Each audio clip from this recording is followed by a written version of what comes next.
to getting laughed out of the courtroom because of it, you know. Because she was still kind of, well, before when she had to tell the judge, you know, a little bit about how she was sneaking around behind her back and stuff. So I think that's where the judge pretty much laughed us out in the courtroom.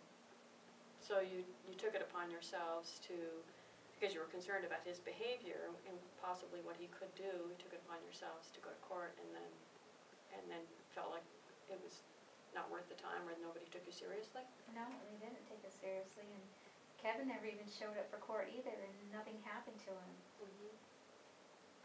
And, you know, that's what really made me angry. That nothing happened. He could stalk her and send her a photograph like that, and nothing happened. They just weren't taken seriously. And do you think your daughter was aware of the potential danger there? She felt scared and stuff, but now I don't know anymore. Now that she's dating him again, behind her back. You know, before it was behind her back, then we found out about it. And now, I mean, Larry would ask her, well, when did you start dating him and stuff? And she, you know, she just lies about stuff. We never get a true answer out of her. She still lies to me, and she takes off. And a few nights ago, she went down the road and picked up her friend. They came back, but then 5 minutes later, they were gone. And then she comes back later, and I asked her where she's been. Oh, with Becca, and she has this little freaking hoodie zip-up jacket on. I'm like, you know what? Don't lie to me. I know you were across the road with Kevin. I said, all you have is a little thin jacket. Do you think you're going to go down the street and hang out with your friend in just a little bitty jacket like that? I said, I'm tired of your lies. But she has nothing to say. You're very emotional right now. I can sense that from you. So describe to me, how is this all making you? Anxiety. And I sometimes I can't breathe. And so what kind of coping skills are you using? well, I have medicine for some anxiety if I need it, but I don't take it because I really don't want to. Like I said earlier, you know, just I pray, but that's about it. So the praying brings you some solace somehow, or gives you hope? Yeah. And I try to just kind of say, okay, think about something else when I'm feeling like I can't breathe. Just start, you know, thinking about other things, or I try to get up and, you know, do housework. Describe to me, or give me an example of maybe a confrontation that you have with your daughter and how you respond to it, and then how you feel afterwards, quickly. Oh, well, I know one day she, you know, like I said, her friend had came over before another time, and they took off and stuff, and I knew where she was, but I went down the street and I told my husband, I said, I'm going to go past his house and go to the end of the road, and when I get back, she's going to be home. So I went down to the end of the road, but I went further because I caught her friend going into her house, so I knocked on the door and asked.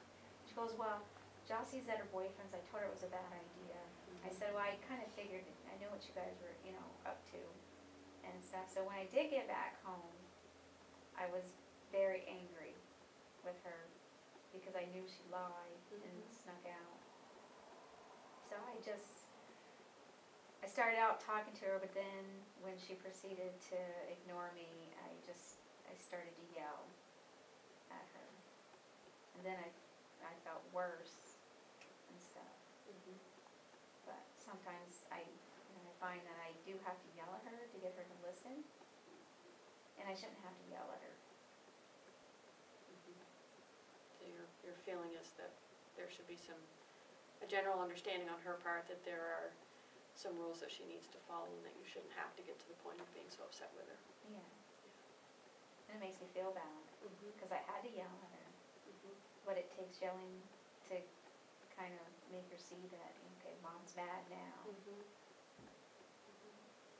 So you feel bad when you have to yell at her, and maybe you even feel contrite that you have to do that, and wish you didn't have to.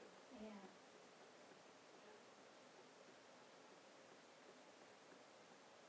Okay, well, I'm thinking, let's sort of summarize the conversation that we've had today, because our session is almost up. You came because you were hoping that we could talk your husband and your daughter into coming to counseling, and really what we need to focus on is how you can benefit from coming to counseling, what we can help you come to terms with, or to deal with this situation on your own, because you have control over you and you don't have control necessarily over the others in your life. So we could move forward with that in our next session. Okay. And if you're agreeable to that, I'd love to see you. Oh, I know our session ended and stuff, and I just wanted to, ask you a question, because I know with what I'm going through and stuff, and I know you're probably a mother yourself, and I'm just wondering, have you gone through some of the same situations, kind of like what I'm going through? Mm-hmm. Well, as a counselor, I don't normally disclose anything about my personal life.